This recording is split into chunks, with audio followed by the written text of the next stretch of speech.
Most important question 14 ಮಾರ್ಕ್ಸ್ಗೆ ಕೇಳ್ತಕ್ಕಂಥದ್ದು. Explain the factors affecting pricing decision. ಯಾವೆಲ್ಲ ಫ್ಯಾಕ್ಟರ್ಸ್ ಪ್ರೈಸಿಂಗ್ ಮೇಲೆ ಅಫೆಕ್ಟ್ ಆಗುತ್ತೆ ಅಂತಕ್ಕಂಥದ್ದು ಕೇಳ್ತಾರೆ. ಇಲ್ಲಿ ಎರಡು ತರದ ಫ್ಯಾಕ್ಟರ್ಸ್ ಇರುತ್ತೆ. ಒಂದು ಇಂಟರ್ನಲ್ ಫ್ಯಾಕ್ಟರ್ಸ್, ಇನ್ನೊಂದು ಎಕ್ಸ್ಟರ್ನಲ್ ಫ್ಯಾಕ್ಟರ್ಸ್ ಇಂಪ್ಯಾಕ್ಟ್ ಆಗುತ್ತೆ. ಯಾಕಂದ್ರೆ ಸುಮ್ಮನೆ ಪ್ರೈಸ್ ಅನ್ನ ಫಿಕ್ಸ್ ಮಾಡೋದಿಲ್ಲ. Some of the factors directly influencing while deciding the price of a commodity, price of a product. ಆ ಒಂದು ಫ್ಯಾಕ್ಟರ್ಸ್ ಅನ್ನ ನಾವು ಇಂಟರ್ನಲ್ ಫ್ಯಾಕ್ಟರ್ಸ್ ಮತ್ತೆ ಎಕ್ಸ್ಟರ್ನಲ್ ಫ್ಯಾಕ್ಟರ್ಸ್ ಅಂತ ಕರಿತೀವಿ. ಸೊ ಮೊದಲನೇ ನೋಡಿ, ಕಾಸ್ಟ್ ಇದೆ. ಇಂಟರ್ನಲ್ ಫ್ಯಾಕ್ಟರ್ಸ್ ಅಂತ ಬಂದರೆ ಕಾಸ್ಟ್ ಆಗಿರ್ಬೋದು, ಮಾರ್ಕೆಟಿಂಗ್ ಆಬ್ಜೆಕ್ಟಿವ್ಸ್ ಆಗಿರ್ಬೋದು, ಫಿನಾನ್ಷಿಯಲ್ ಕನ್ಸಿಡರೇಷನ್ ಆಗಿರ್ಬೋದು, ಪ್ರಾಡಕ್ಟ್ ಲೈಫ್ ಸೈಕಲ್ ಆಗಿರ್ಬೋದು, ಬ್ರ್ಯಾಂಡ್ ಇಮೇಜ್ ಅಂಡ್ ಪೊಸಿಷನಿಂಗ್ ಆಗಿರ್ಬೋದು, ಪ್ರೊಡಕ್ಷನ್ ಕೆಪಾಸಿಟಿ ಆಗಿರ್ಬೋದು. ಸೊ ಇವೆಲ್ಲದೂ ಕೂಡ ಇಂಟರ್ನಲ್ ಫ್ಯಾಕ್ಟರ್ಸ್ ಅಂತ ಕರಿತೀವಿ. ಮೊದಲನೇ ನೋಡಿ, ಕಾಸ್ಟ್ ಅಂದ್ರೆ ಏನಿಲ್ಲ, ಇಂಟರ್ನಲ್ ಕಾಸ್ಟ್ ಸ್ಟ್ರಕ್ಚರ್ ಏನಿರುತ್ತೆ ಅಂದ್ರೆ ಪ್ರೊಡಕ್ಷನ್ ಕಾಸ್ಟ್ ಆಗಿರ್ಬೋದು, ಡಿಸ್ಟ್ರಿಬ್ಯೂಷನ್ ಕಾಸ್ಟ್ ಆಗಿರ್ಬೋದು, ಇಂಡೈರೆಕ್ಟ್ ಕಾಸ್ಟ್ ಆಗಿರ್ಬೋದು, ಏನು ಬಿಸ್ನೆಸ್ ಅಲ್ಲಿ ಇಂಟರ್ನಲ್ ಆರ್ಗನೈಸೇಷನ್ ಸ್ಟ್ರಕ್ಚರ್ ಅಲ್ಲಿ ಏನೆಲ್ಲ ಕಾಸ್ಟ್ ಇನ್ಕರ್ಡ್ ಆಗಿರುತ್ತೆ, these cost are directly influencing or play important role while determining the pricing strategy. Price ಅನ್ನ ಫಿಕ್ಸ್ ಮಾಡಬೇಕಾದ್ರೆ ಕಾಸ್ಟ್ ಏನ್ ಬೇರ್ ಮಾಡಿರ್ತೀನಿ ನಾನು, ಆ ಒಂದು ಕಾಸ್ಟ್ ಡೈರೆಕ್ಟ್ ಆಗಿ ಇನ್ಫ್ಲೂಯೆನ್ಸ್ ಅನ್ನ ಮಾಡುತ್ತೆ ಬೈ ಡಿಸೈಡಿಂಗ್ ದಿ ಪ್ರೈಸಿಂಗ್. ಅದನ್ನೇ ನಾವು ಕಾಸ್ಟ್ ಅಂತ ಕರಿತೀವಿ. ಯಾಕಂದ್ರೆ ಇಂಟರ್ನಲ್ ಆರ್ಗನೈಸೇಷನ್ ಸ್ಟ್ರಕ್ಚರ್ ಅಲ್ಲಿ ಏನೆಲ್ಲ ಕಾಸ್ಟ್ ಬಂದಿರುತ್ತೆ, ಆ ಎಲ್ಲಾ ಕಾಸ್ಟ್ ನಾವು ಪ್ರಾಡಕ್ಟ್ ಪ್ರೈಸ್ ಮೇಲೆ ಫಿಕ್ಸ್ ಮಾಡಲೇಬೇಕಾಗುತ್ತೆ. ಯಾಕಂದ್ರೆ ಆ ಕಾಸ್ಟ್ ರಿಕವರ್ ಮಾಡ್ಕೋಬೇಕು ಅಂದ್ರೆ ನಾನು ಪ್ರೈಸ್ ಮೇಲೆ ಹಾಕ್ಬೇಕಾಗುತ್ತೆ. ಹಾಗಾಗಿ ಸಿಗ್ನಿಫಿಕೆಂಟ್ ಆಗಿ ಆ ಒಂದು ಕಾಸ್ಟ್ ಡಿಟರ್ಮಿನಿಂಗ್ ಪ್ರೈಸ್ ಅನ್ನ ಫಿಕ್ಸ್ ಮಾಡ್ಬೇಕಾದ್ರೆ ಇನ್ಫ್ಲೂಯೆನ್ಸ್ ಅನ್ನ ಮಾಡ್ತಕ್ಕಂಥ ಚಾನ್ಸಸ್ ಇರುತ್ತೆ. And marketing objectives. Year marketing objectives, ಇಲ್ಲಿ business organisation specific goals and objectives marketing department set ಮಾಡಿರ್ತಾರೆ. ಅಂದ್ರೆ ಕಂಪನಿ ಜಾಸ್ತಿ ಪ್ರಾಫಿಟ್ ಅನ್ನ ಅರ್ನ್ ಮಾಡಬೇಕು ಅಂತಕ್ಕಂಥದ್ದಾಗಿದ್ರೆ ಅವರು ಪ್ರೈಸ್ ಅನ್ನ ಜಾಸ್ತಿ ಫಿಕ್ಸ್ ಮಾಡ್ಬೋದು. And marketing objectives just market leadership ಅನ್ನ ತಗೊಳ್ಳೋಣ ಅಂತ ಹೇಳಿದ್ರೆ ಸ್ವಲ್ಪ ಪೆನಟ್ರೇಟ್ ಪ್ರೈಸ್ ಅನ್ನ ಬೇಕಾದ್ರೆ, ಪಾಲಿಸಿಯನ್ನ ಬೇಕಾದ್ರೆ ಅವ್ರು ಯೂಸ್ ಮಾಡ್ಬೋದು. ಅಂದ್ರೆ ಕಂಪನಿ ಮಾರ್ಕೆಟಿಂಗ್ ಆಬ್ಜೆಕ್ಟಿವ್ಸ್ ಏನಿರುತ್ತೆ, ಸೊ ನಾನು ಮಾರ್ಕೆಟ್ ಅನ್ನ ಗೈನ್ ಮಾಡೋಣ ಅನ್ನೋದಾದ್ರೆ ಲೋ ಲೆವೆಲ್ ಪ್ರೈಸ್ ಅನ್ನ ಫಿಕ್ಸ್ ಮಾಡ್ಬೋದು. ಅಥವಾ ಜಾಸ್ತಿ ಪ್ರಾಫಿಟ್ ಅನ್ನ ಅರ್ನ್ ಮಾಡಬೇಕು ಅಂತ ಡಿಸೈಡ್ ಮಾಡಿದ್ರೆ ಅವರು ಜಾಸ್ತಿ ಪ್ರೈಸ್ ಅನ್ನ ಫಿಕ್ಸ್ ಮಾಡ್ಬೋದು. Based on the marketing objectives ಏನಿರುತ್ತೆ ಆ ಬೇಸ್ ಮೇಲೆ ಪ್ರೈಸ್ ಅನ್ನ ಡಿಸೈಡ್ ಮಾಡಬಹುದು. ಹಾಗಾಗಿ ಇದು ಕೂಡ ಒಂದು ಫ್ಯಾಕ್ಟರ್ಸ್ ಡೈರೆಕ್ಟ್ ಆಗಿ ಇನ್ಫ್ಲೂಯೆನ್ಸ್ ಮಾಡುತ್ತೆ. ಅಂಡ್ ಫಿನಾನ್ಷಿಯಲ್ ಕನ್ಸಿಡರೇಷನ್ಸ್ ಅಂತ ಹೇಳಿದ್ರೆ, financial health of the company ಏನಿರುತ್ತೆ, ಅವರ ಬಜೆಟ್ ಏನು, ಸೊ ಅವರ ನೀಡ್ಸ್ ಏನು, ಸೊ ಅದು ಅವರ ಒಂದು ಪ್ರಾಫಿಟಬಿಲಿಟಿ ಯಾವ ತರ ಇದೆ, ಎಲ್ಲದೂ ಕೂಡ ಡೈರೆಕ್ಟ್ ಆಗಿ ಫಿನಾನ್ಷಿಯಲ್ ಕನ್ಸಿಡರೇಷನ್ಸ್ ಕೂಡ ಫ್ಯಾಕ್ಟರ್ಸ್ ಆಗಿ ಒಂದು ಪ್ರೈಸ್ ಡಿಸಿಷನ್ಸ್ ಮೇಲೆ ಇಂಪ್ಯಾಕ್ಟ್ ಅನ್ನ ಮಾಡುತ್ತೆ. ಪ್ರಾಡಕ್ಟ್ ಲೈಫ್ ಸೈಕಲ್ ನಿಮಗೆ ಗೊತ್ತಾ ಇದೆ, introduction, growth, maturity, saturation, decline ಇದೆ. ಈ 5 ಸ್ಟೇಜ್ ಅಲ್ಲೂ ಪ್ರೈಸ್ ಬೇರೆ ಬೇರೆ ಆಗುತ್ತೆ. ಯಾಕಂದ್ರೆ ನಾನು ಫಸ್ಟ್ ಇಂಟ್ರೊಡಕ್ಷನ್ ಸ್ಟೇಜ್ ಅಲ್ಲಿ ಜಾಸ್ತಿ ಪ್ರೈಸ್ ಅನ್ನ ಫಿಕ್ಸ್ ಮಾಡ್ಕೊಂಡ್ ಬರ್ಲಿಕ್ಕೆ ಆಗೋದಿಲ್ಲ.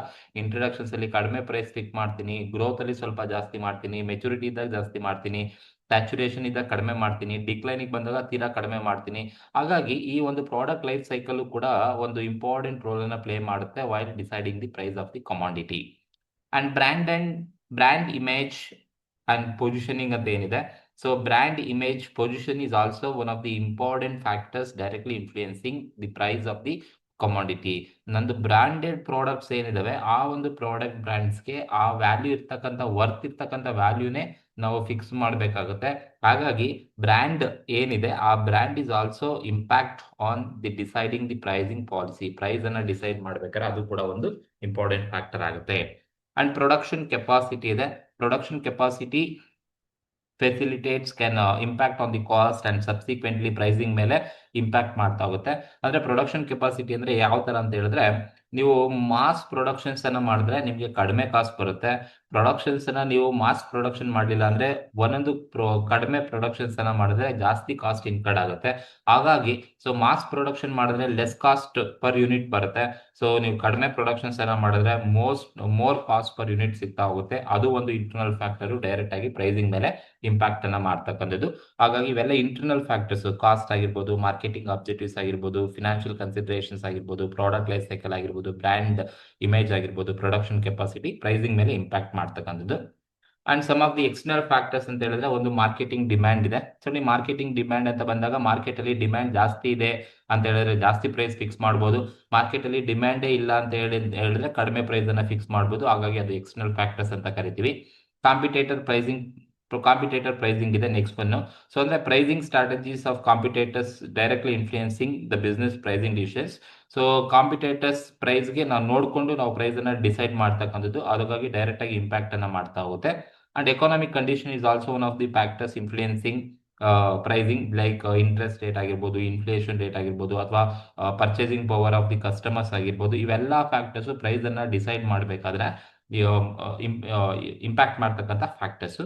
ಅಂಡ್ ಕಸ್ಟಮರ್ ಪರ್ಸೆಪ್ಷನ್ಸ್ ಯಾವ ಥರ ಇರುತ್ತೆ ಅದು ಕೂಡ ಒಂದು ಫ್ಯಾಕ್ಟರ್ಸ್ ಆಗುತ್ತೆ ಪ್ರೈಸನ್ನು ಡಿಟರ್ಮೈನ್ ಮಾಡಬೇಕಾದ್ರೆ. ಅಂಡ್ ಗೌರ್ಮೆಂಟ್ ರೆಗ್ಯುಲೇಷನ್ಸ್ ಅಂದರೆ ಲಾ, ರೂಲ್ಸ್ ಅಂಡ್ ರೆಗ್ಯುಲೇಷನ್ಸ್ ಕೂಡ ಒಂದು ಮೋಸ್ಟ್ ಇಂಪಾರ್ಟೆಂಟ್ ಫ್ಯಾಕ್ಟರ್. ಯಾಕಂದ್ರೆ ನಾನು ಎಷ್ಟು ಬೇಕೋ ಅಷ್ಟು ಪ್ರೈಸನ್ನು ಫಿಕ್ಸ್ ಮಾಡೋಕ್ಕಾಗೋದಿಲ್ಲ. Compliance with legal rules and regulations ಏನಿರುತ್ತೆ ಅದು ಕೂಡ ಒಂದು most important factors while deciding price of the commodity. ಅದು ಕೂಡ ಎಕ್ಸ್ಟರ್ನಲ್ ಫ್ಯಾಕ್ಟರ್ಸ್ ಆಗಿ ಇಂಪ್ಯಾಕ್ಟ್ ಮಾಡುತ್ತೆ.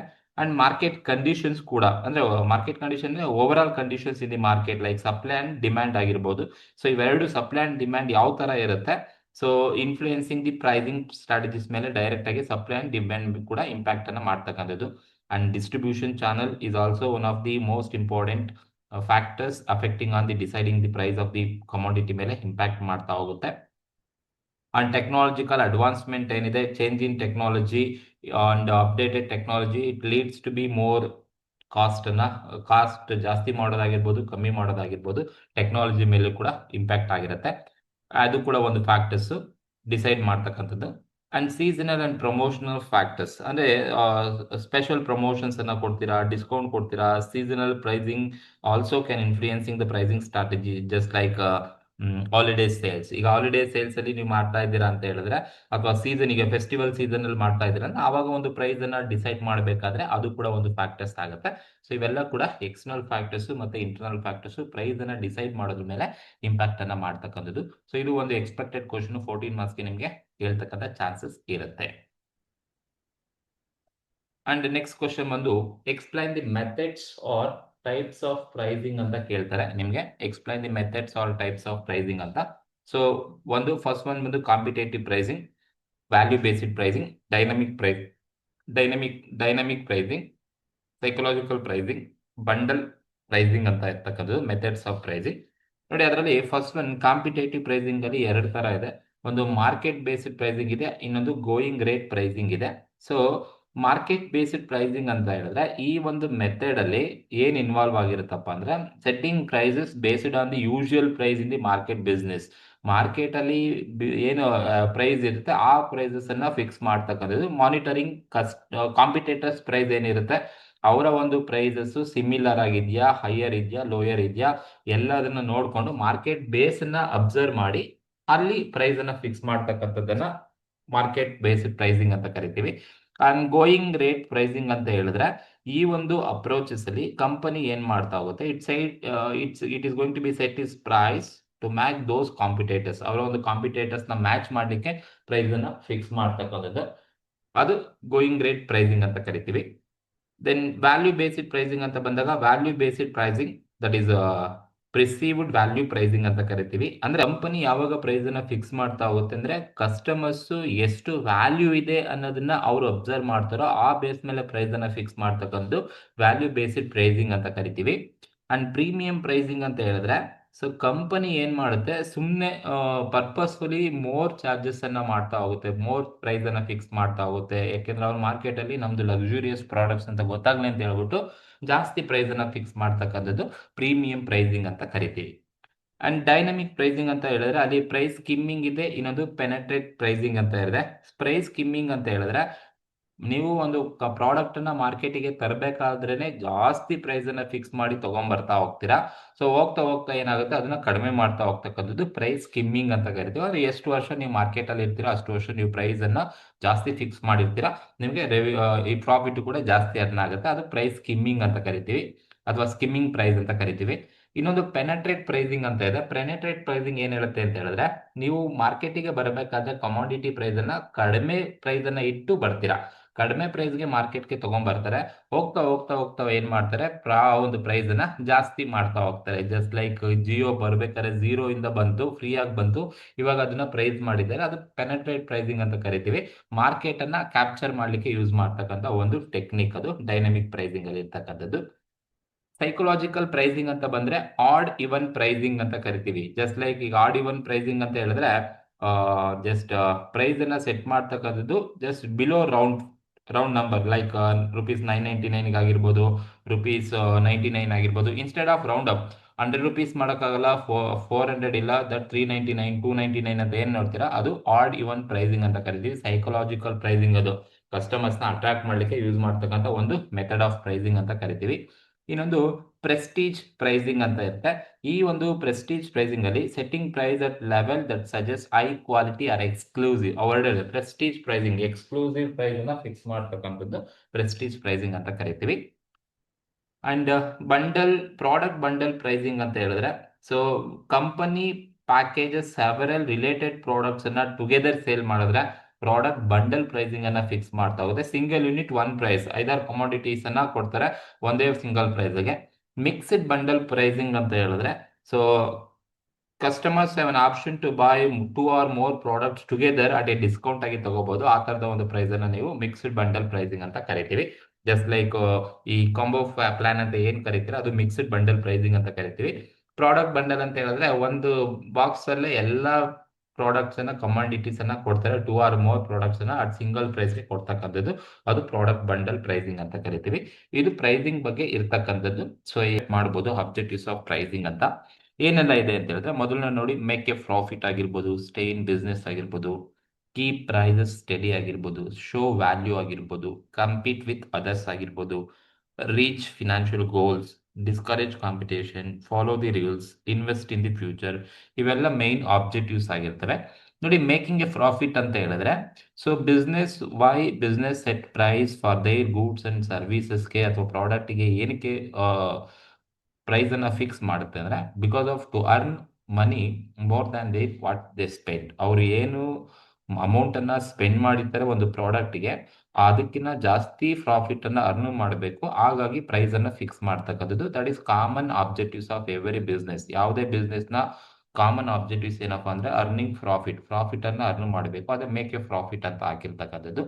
ಅಂಡ್ ಎರಡನೇ ಆಬ್ಜೆಕ್ಟಿವ್ಸ್ ಏನಪ್ಪಾ ಅಂತ ಹೇಳಿದ್ರೆ, ಸ್ಟೇ ಇನ್ ಬಿಸ್ನೆಸ್ ಅಲ್ಲಿ ಸ್ಟೇ ಆಗಬೇಕು ಅಂತ ಹೇಳಿದ್ರೆ, ಅಂದ್ರೆ ಅವರು ಮಾರ್ಕೆಟ್ ಅಲ್ಲಿ ಉಳಿಬೇಕು ಅಂತ ಹೇಳಿದ್ರೆ ಪ್ರೈಸ್ ಅನ್ನ ಸೆಟ್ ಮಾಡಬೇಕಾಗುತ್ತೆ. Because of to just cover what their spend, ಅವ್ರದ್ದೇನು ಕಾಸ್ಟ್ ಸ್ಪೆಂಡ್ ಆಗಿರುತ್ತೆ ಆ ಕಾಸ್ಟ್ ರಿಕವರ್ ಆದ್ರೆ ಸಾಕು, ನಾವು ಬಿಸ್ನೆಸ್ ಅಲ್ಲಿ ಸ್ಟೇ ಆಗ್ಬೋದು ಅನ್ನೋ ಒಂದು ಕಾರಣಕ್ಕೋಸ್ಕರ ಒಂದು ಪ್ರೈಸ್ ಅನ್ನ ಸೆಟ್ ಮಾಡ್ತಕ್ಕಂಥದ್ದು ಅದು ಕೂಡ ಒಂದು ಆಬ್ಜೆಕ್ಟಿವ್, ಸ್ಟೇ ಇನ್ ಬಿಸ್ನೆಸ್ ಅಂತ.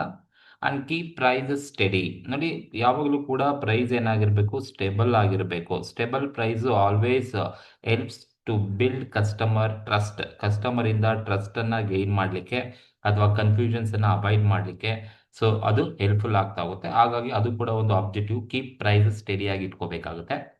Show value, that is also one of the. ಇಲ್ಲಿ ನೋಡಿ, ಶೋ ವ್ಯಾಲ್ಯೂ ಅಂದ್ರೆ pricing should reflect what the product is worth. Show value, ಈಗ 10 rupees ವ್ಯಾಲ್ಯೂ ಇದೆ ಅಂದ್ರೆ ಅದಕ್ಕೆ 10 rupees ಅನ್ನ ಫಿಕ್ಸ್ ಮಾಡಬೇಕಾಗುತ್ತೆ.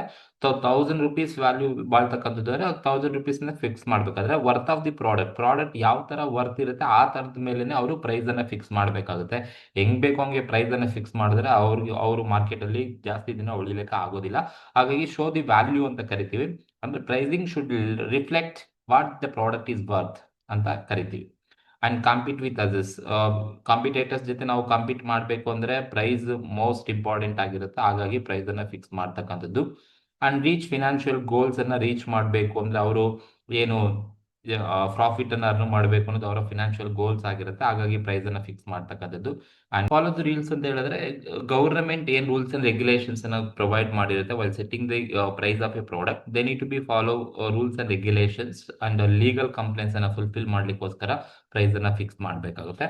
ಅಂಡ್ ಇನ್ವೆಸ್ಟ್ ಇನ್ ಫ್ಯೂಚರ್ ಅಲ್ಲಿ ಇನ್ವೆಸ್ಟ್ ಮಾಡಬೇಕು ಅಂತ ಹೇಳಿದ್ರೆ ಹೈಯರ್ ಪ್ರೈಸಸ್ ಅನ್ನ ಫಿಕ್ಸ್ ಅನ್ನ ಮಾಡ್ತಕ್ಕಂಥದ್ದು ಆಗಿರ್ಬೋದು. For because of to invest their business organisations ಅನ್ನ ಹೊಸದಾಗಿ ಮುಂದೆ ಎಕ್ಸ್ಪ್ಯಾಂಡ್ ಮಾಡಬೇಕು ಅಂತ ಹೇಳಿದ್ರೆ ಅವಾಗ ಪ್ರಾಫಿಟ್ ಅಥವಾ ಫೈನಾನ್ಸ್ ಅವಶ್ಯಕತೆ ಇರುತ್ತೆ. ಅದಕ್ಕೋಸ್ಕರ ಅವ್ರು ಬೇಕಾದ್ರೆ ಪ್ರೈಸ್ ಅನ್ನ ಫಿಕ್ಸ್ ಮಾಡಬಹುದು. ಸೊ ಯೂಶುವಲಿ ಇವೆಲ್ಲದೂ ಕೂಡ ಆಬ್ಜೆಕ್ಟಿವ್ಸ್ ಅಂತಾನೆ ಕರಿತೀವಿ. ಮೇಕ್ ಎ ಪ್ರಾಫಿಟ್ ಆಗಿರ್ಬೋದು, ಸ್ಟೇ ಇನ್ ಬಿಸ್ನೆಸ್ ಆಗಿರ್ಬೋದು, ಕೀ ಪ್ರೈಸ್ ಸ್ಟಡಿ ಆಗಿರ್ಬೋದು, ಶೋ ವ್ಯಾಲ್ಯೂ ಆಗಿರ್ಬೋದು, ಕಾಂಪೀಟ್ ವಿತ್ ಅದರ್ಸ್ ಆಗಿರ್ಬೋದು, ಫಿನಾನ್ಷಿಯಲ್ ಗೋಲ್ಸ್ ರೀಚ್ ಮಾಡೋದಾಗಿರ್ಬೋದು, ರೂಲ್ಸ್ ಅನ್ನ ಫಾಲೋ ಮಾಡೋದಾಗಿರ್ಬೋದು. ಇವೆಲ್ಲ ಮೇಜರ್ ಆಬ್ಜೆಕ್ಟಿವ್ಸ್. ಇದು ಸೆಕ್ಷನ್ ಬಿಗೆ ನೀವು ಎಕ್ಸ್ಪೆಕ್ಟ್ ಮಾಡಬಹುದು. ನೆಕ್ಸ್ಟ್